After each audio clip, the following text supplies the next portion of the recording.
Hi guys, welcome to Brain 9 in a Vat. My name is Dave and this is Building My Worldview.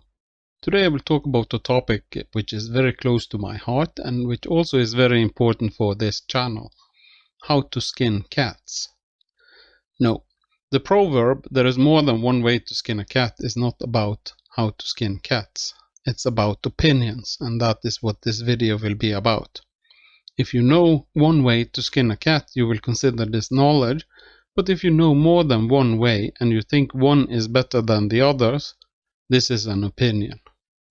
This is one of the ways opinions is different from knowledge. I have divided the topic into portions.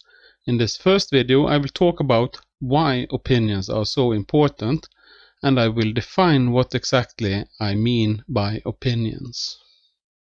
During these videos I will address why I think opinions will always be under attack, why I think it's important to have an active relationship with what opinions are and how they are formed. I will talk about the fact-opinion divide and why this is a very important and often misunderstood division, why opinions are an integral part of human identity formation, why limiting the freedom to form and express opinions might lead to moral decay, why opinions and the freedom to form and express opinions are an integral part of democracy and democratic society and the preservation of democratic rule, and why leaders, even in democratic countries, often will see it as more problematic that you have opinions at all than what specifically your opinions are. And how this leads to a drift in political structures away from democracy. Opinions are considered so important that it has its own human right. Article 19 of the United Nations Universal Declaration of Human Rights express it like this: everyone has the right to freedom of opinion and expression. This right includes the freedom to hold opinions without interference and to seek, receive, impart information and ideas through any media and regardless of frontiers. This is often referred to as the freedom of speech article, but if you think about it, without freedom of opinion there is no freedom of speech. You can't have one without the other. Note the formulation: this right includes freedom to hold opinions without interference. This means that it is a human right to form echo chambers unhindered without interference both from government and others. Of course, it's not a human right to intrude on someone else's with your opinion, but it is everybody's right to advertise their opinion in public. Let's talk about what opinions are. There is not done extensive work in philosophy, psychology, or in science in general on what opinions are and how they are formed, that I can find anyway. What has been written a lot about ever since ancient times are knowledge, how we know that we know what we know, and the truth. With the discovery of cognitive sciences, with biases, heuristics, and ambiguity of language and all of that, I think today we kind of agree that the human experience has an essential subjective nature. Knowledge, sure knowledge, belongs in the realm of models and mathematics. It's in the ideal. So what is truly true and surely sure in reality, outside of our models, I think is more a question of perspective. It's based on opinion. Anyway, let's have a look at how opinions is defined. This is in the Merriam-Webster definition that came up when I googled the word. 1a. A view, a judgment, or appraisal formed in the mind about a particular matter. We ask them for their opinions about a new stadium. 1b. Approval, esteem. I have no great opinion of his work. 2a. Belief stronger than impression and less strong than positive knowledge. A person of rigid opinion. 2b. A generally held view. News programs that shape public opinion. 3a. A formal expression of judgment or advice by an expert. My doctor says that I need an operation, but I'm going to get a second opinion. 3b. The formal expression as by a judge, court, or referee of the legal reasons and principles upon which a legal decision is based. The article discusses the recent Supreme Court opinion. It seems this is sufficient for the purpose of this video. I did also check other sources, and it seems that this have captured the gist of it. The third meaning mentioned is a technical meaning of the word and is not part of how I use the word in this video. The first and second meaning is what I'm talking about. These two might seem more different than they are.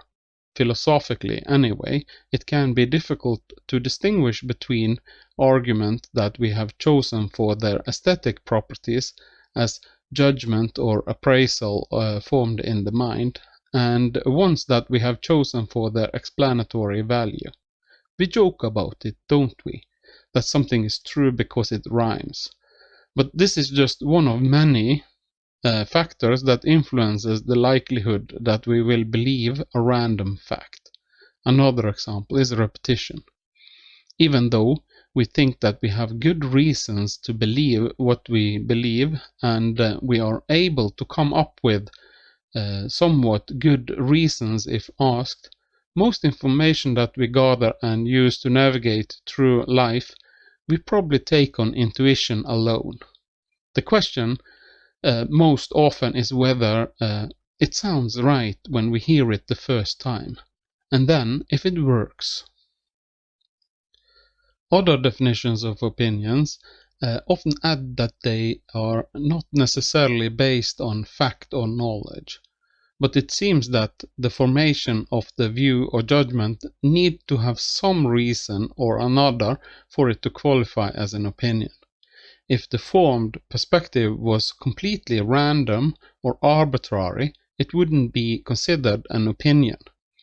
So for example, if I were to throw some dice and my guess was that it will turn out a 6, I wouldn't say that this is my opinion.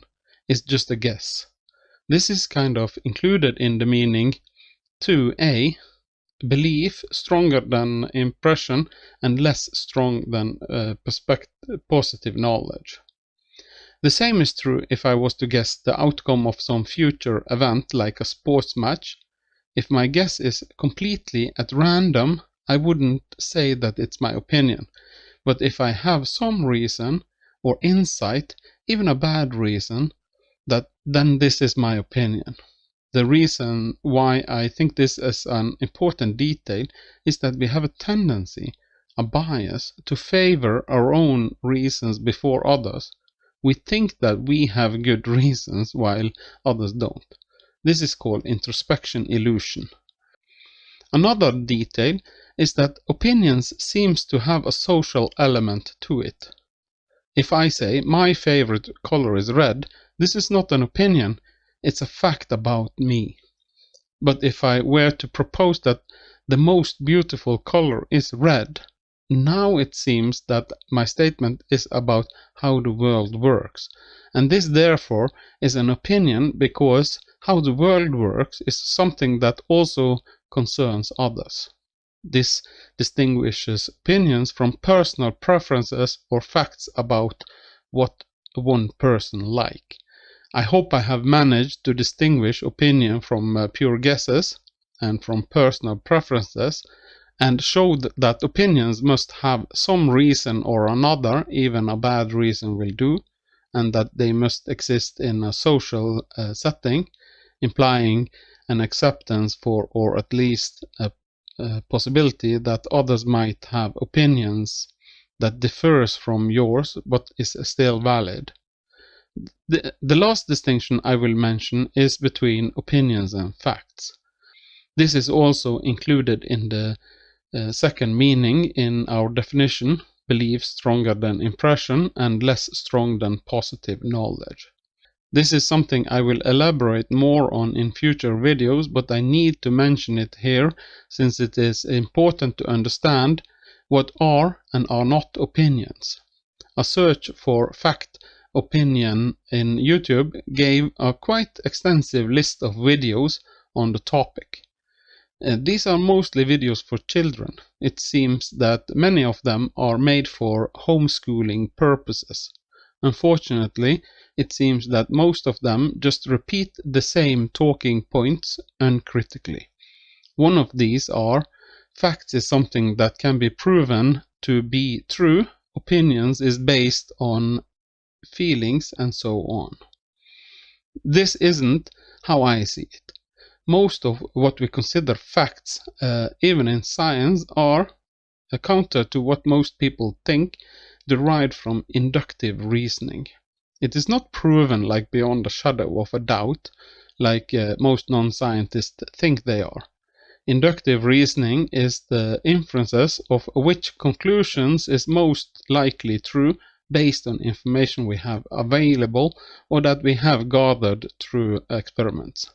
So that something has been proven true don't necessarily make it a fact. My view of facts is like this.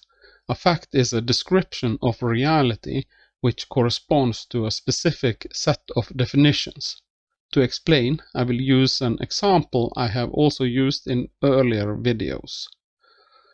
Something you might describe as a bush, someone else might think of as a tree. So if I say to you there is a bush in the garden, this is a fact statement. Since I'm making the statement, it is based on my structure of definitions. These are also the ones that should be used by others when evaluating whether what I said was true or false. So the statement is true if it's true based on my definition of a bush. This way of seeing it is, in my opinion, necessary for language to even be possible.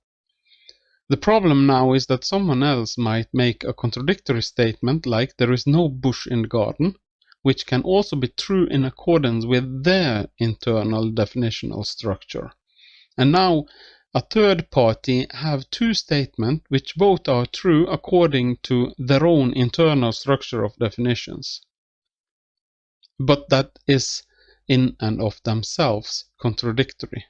Logically, there can't both be a bush and not a bush in the garden at the same time. This breaks the well-established law of non-contradiction from logics. So what is going on? Let's say I'm person A saying there is a bush in the garden, and someone else saying there is no bush in the garden is person B. So what person C now must do is to clarify what definitions person A and B are using for bush, and then they must decide for themselves which they think is best. This means that from the perspective of person C, which of the fact statements is true is absolutely based on subjective opinion.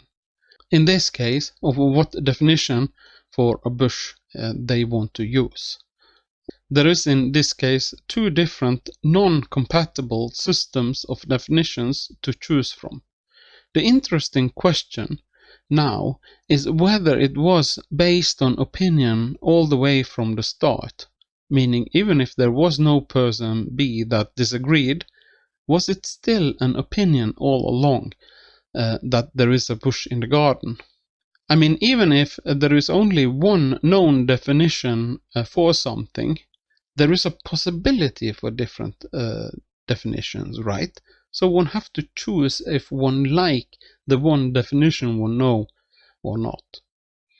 I will leave this train of thought here, but I hope I have shown that the fact-opinion divide is not as straightforward as many will have you believe.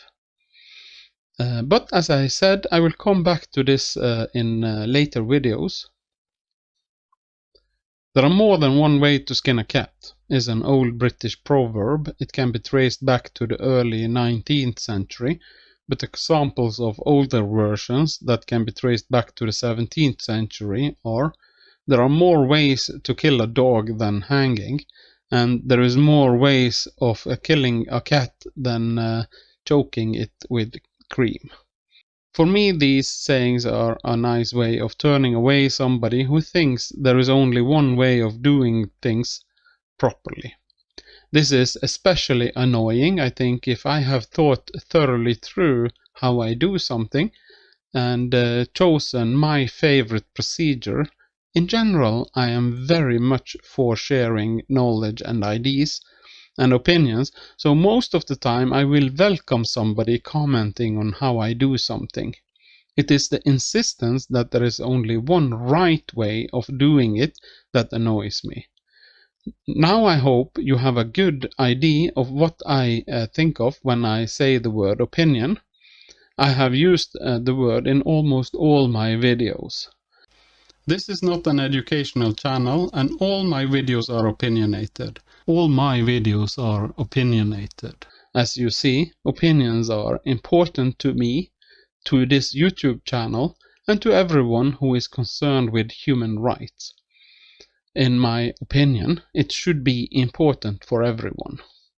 I have left a link to a walkthrough of the proverb in the description and a link to the United Nations Declaration of Human Rights.